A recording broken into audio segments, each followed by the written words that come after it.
Hello everyone, Zia on this side. So in the last lecture, we were dealing about the introductory portion of locomotion and movement. At today hand, we are starting with a proper topic called as muscle. So here in the yester chapters, we have dealt with the topic that the cilia and the flagella are the outgrowth of the cell membrane. Okay, cilia and the flagella are the outgrowth of the cell membrane. So basically here the flagellar movement helps in swimming of the spermatozoa. So basically if I am drawing like a sperm, so ultimately this is a sperm for me and this will be called as a flagella. The tail of the sperm is called as flagella. So here that the flagellar movement which is helping in the swimming of the spermatozoa or the maintenance of water current in the water canal system of sponges, or rather we'll be calling them as porifera. So basically if I'm going through like drawing a sponge normally, so here be a sponge for me. So somehow like here I'll be having some ostia. This will be the osculum for it. So here internally some flagella are responsible for the water current. So water will be flowing in this direction, entering from the ostia, and it will be going out by means of osculum. So this flagella will be helping in the maintenance of the water current within the body of the sponge. Okay, the poriferans, and in the locomotion of the protozoans as well. For example, euglena. So if I'm drawing a euglena, this is a euglena for me. So this is a flagella. So this flagella is responsible, and the beating of the flagella will be responsible for the locomotion of the euglena.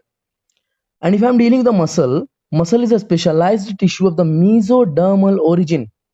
Okay, muscle is a specialized tissue of mesodermal origin. If I'm drawing like the germ layers, so ultimately like I'll be having in this direction, in this fashion. So this will be the ectoderm, this is the mesoderm, and the internally will be the endoderm. Okay, deal with. And about 40 to 50% of the body weight of the human adult is contributed by muscle.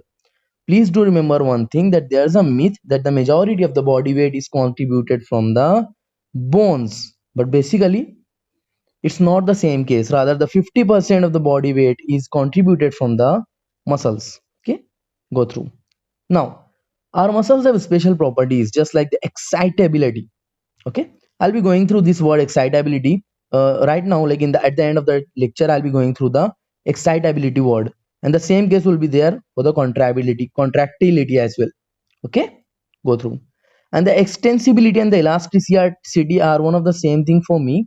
Ultimately, like the muscle does show the elasticity and the extensibility as well. Okay, go through. So first thing, excitability, I'll be just giving you a glimpse, then we'll be dealing with the detailed topic about the excitability. Our muscles does excite. Okay, our muscles does excite by means of calcium ions, which are stored in the endoplasmic reticulum. Okay, which are stored in the endoplasmic reticulum. Okay, which will be called as sarcoplasmic reticulum here in case of the muscle cells. Okay, go through. Now the muscles have been classified using different criteria: their name, location, appearance, and the nature of the regulation of their activities. So based on their location, I'll be going through three types of the muscles are identified. They're called as the skeletal muscle, visceral, and the cardiac. Okay, I'll be calling this visceral as smooth as well. I'll be calling this visceral as smooth muscle as well. Okay, go through. Basically, like the word visceral means like the organs which are situated deeply in the body. Okay, so the visceral organs are basically situated deeply in the body, especially they are situated in three cavities of the body, that is called as a pectoral. Okay, pectoral, then abdominal, and the last but not the least, it will be the pelvic cavity. Okay, so the organs which are present in the pectoral cavity, the organs present in the abdominal cavity, and the organs present in the pelvic cavity will be called as the visceral organ, and there are 79 visceral organ basically in the human being. Go through. Now, dealing the first thing first, they are called as a skeletal muscle. Correct. So okay, so here the skeletal muscles are closely associated with the skeletal component of the body, and they have striped appearance under the microscope. If I'm like somehow like I'm drawing a muscle, this is the skeletal muscle for me, and here like I'm having some strips, so that will be called as a striped. Okay, and we'll be calling it as striated muscle. Okay, we'll be calling as the striated muscle because it does have striations. And these special skeletal muscles have the activity which are under the voluntary control of the nerves. Somehow, like I'm writing right now, with the help of the voluntary control of my muscles, the voluntary control of my muscles in my fingers. So they are known as a voluntary muscle too, and they are primarily involved in the locomotory action and the changes of the body posture. So basically, whenever we are walking, whenever we are running, we are using our skeletal muscles, which are striated by means of their nature. Now dealing with the visceral muscle. So here in case of the visceral muscle, they are located in the inner wall of the hollow visceral organ of the body, like the alimentary canal, reproductive tract. So ultimately, we'll be going through the deeply situated. Okay, go through. So here in case of the alimentary canal, first we'll be having our mouth. So ultimately, from starting from the mouth till the anus, mouth, then buccal cavity, then esophagus. The alimentary canal will be mouth, then buccal cavity, then pharynx, then esophagus, then stomach, then small intestine, the large intestine, at the end of the day, anus. So go through that case. So they do not exhibit any kind of striations, which means they do not have any linings in between them, and they are smooth in appearance. That is the reason they are also called as a smooth muscle. The visceral muscle is also called as smooth muscle. Okay, deal with, or we can call them as non-striated muscle as well.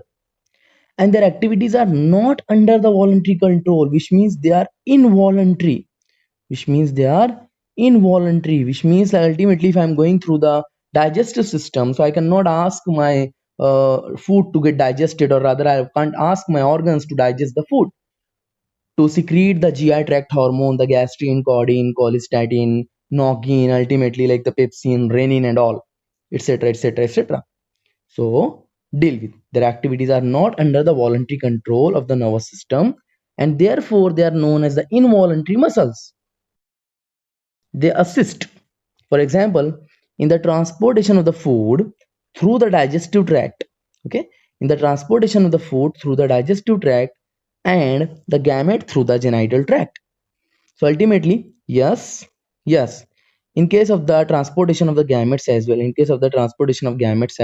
the genital tract, the smooth muscles are present. Okay, dealing with the cardiac muscle. As the name is suggesting that the cardiac muscle are the muscle of heart. Correct, that the meaning cardiac will be the heart. So many cardiac muscle cells are assembling in a branching pattern to form a cardiac muscle. Based on the appearance, the cardiac muscles are striated, just like the skeletal muscle. They are involuntary, just like the smooth muscle. So ultimately, I can call that the cardiac muscle have the property of both the different muscles called as the skeletal muscle and the smooth muscle. Go through. So they they are involuntary in nature, as the nervous system does not control their activities directly. Okay, so go through, which means in other words I can go through that the skeletal muscles activity is controlled by the nervous system. Now let us examine skeletal muscle in detail to understand the structure and the mechanism of the contraction. Each organized skeletal muscle in our body is made up of number of muscle bundles. We can call them as a fascicles, which are held together by a common collagenous connective tissue called as fascia. Okay, go through. So here these are the various muscle fibers. Okay, go through. And this is the membrane on the muscle fiber called as the sarcolemma. The blood vessels, blood capillaries are here. The bundles are called as fascicles. Correct. So if I'm drawing somehow like here,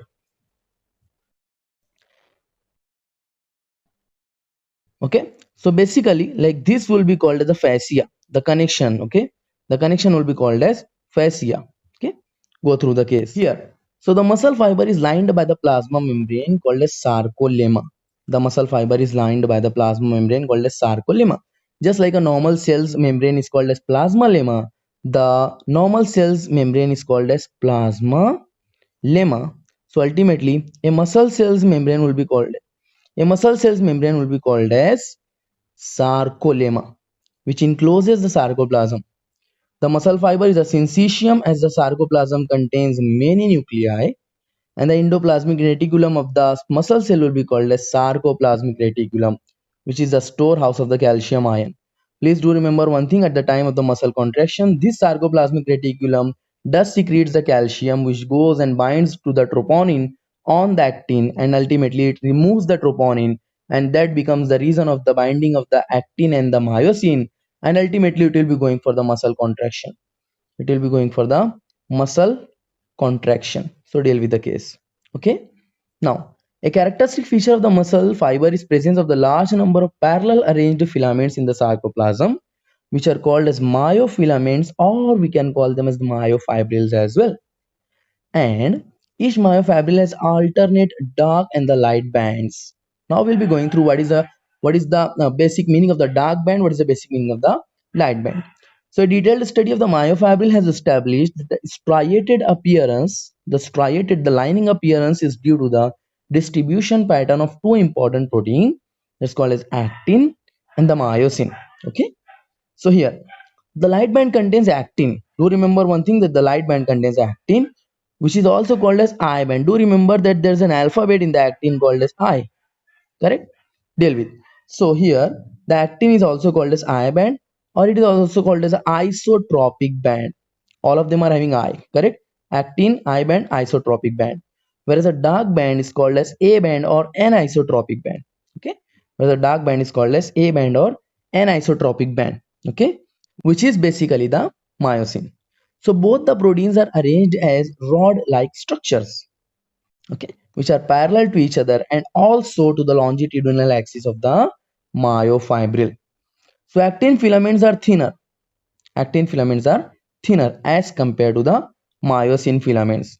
Hence, the actin filaments will be called as thin filaments, whereas the myosin filaments will be called as thick filaments respectively. In the center of each I band, there is an elastic fiber called as Z line. We'll be going through the diagram. Okay. So in the center of each I band, there is an elastic fiber called as Z line, which bisects it, which divides it into two portions. And the thin filaments are firmly attached to the Z line. The thin filament basically is attached to the Z line, whereas the thick filament in the A band are also held together in the middle. They are also held together in the middle of this band by a thin fibrous membrane called as M line. Okay, so the Z line is for the thin, whereas the M line is for the thick, and the M for the myosin you will be remembering. The A and the I bands are arranged alternatively throughout the length of the myofibril, and the portion of the myofibril between two successive Z lines is considered as the functional unit of contraction, which is called as sarcomere. The portion of the myofibril between two successive Z lines is called as sarcomere. Please do remember this if you are preparing for a competitive exam. This question they may ask. Okay. In a resting state, the edges of thin filaments are on either sides of the thick filament, which are partially overlapping the free ends of the thick filament, leaving the central part of the thick filament. Okay. So go through. Now we'll be dealing with the diagram. The central part of the thick filament is not overlapped by the thin filament, is called as a H zone. Here we are having the diagram. So this is a Z line basically, correct, between the thin filaments, and the region which is covering the thick filament is called as A band. This is the A band. Okay.